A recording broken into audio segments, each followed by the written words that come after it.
First of all, Rand Paul shouldn't even be on this stage. He's number 11. He's got 1% in the polls, and how he got up here, there's far too many people. Anyway, as far as temperament... It was a night for Republican presidential candidates to go toe-to-toe with frontrunner Donald Trump, and he set the tone early with an unprovoked attack in the first minutes of the debate. Professor Jeff Engel is director of the Center for Presidential History at SMU. Thanks for coming in. Great to be here.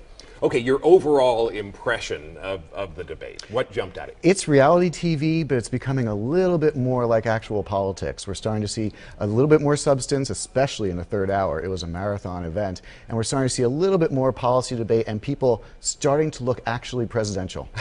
Which is probably a good thing. Okay, before the debate, you heard people say, well, Jeb Bush really has to have a good night. We want to play a clip, an exchange between Jeb and Donald Trump.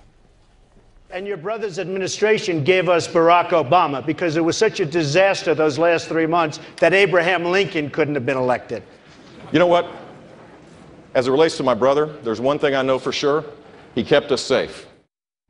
So talk about Jeb Bush. Do you feel like he accomplished what he needed to?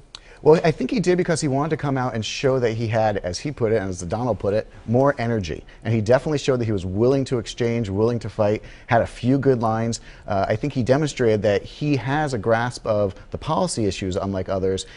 Sometimes he doesn't come off quite as exciting as Donald Trump. Nobody does. But I think he overall has to be pleased with his performance. And Scott Walker, real quick. Governor Walker had a precipitous drop after the first debate. Did he revive? He, I think, is in a little bit more difficulty. There's very little that he can do to separate himself from some of the others. And really, these early debates are about who can separate, who can get above that 1% that Donald Trump insulted Rand Paul for. That's right. Okay, Carly Fiorina, once again, getting some good reviews after this debate. Now, here's what she had to say on the topic of funding for Planned Parenthood.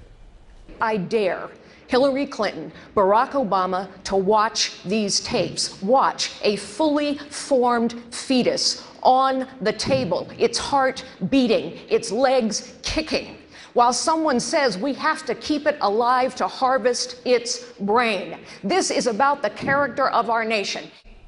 You expect a bump for Fiorina? I do. I think of all the candidates, she had the best night because she was determined, she had a good voice to her, and frankly, she looked presidential. She was the one who stood up tall and made definitive statements. I think it was a good night for her indeed. And she handled that. I thought her response to Trump's earlier comments about her appearance was very skillful. What all of the women in America heard that comment, she said to Trump. Yeah.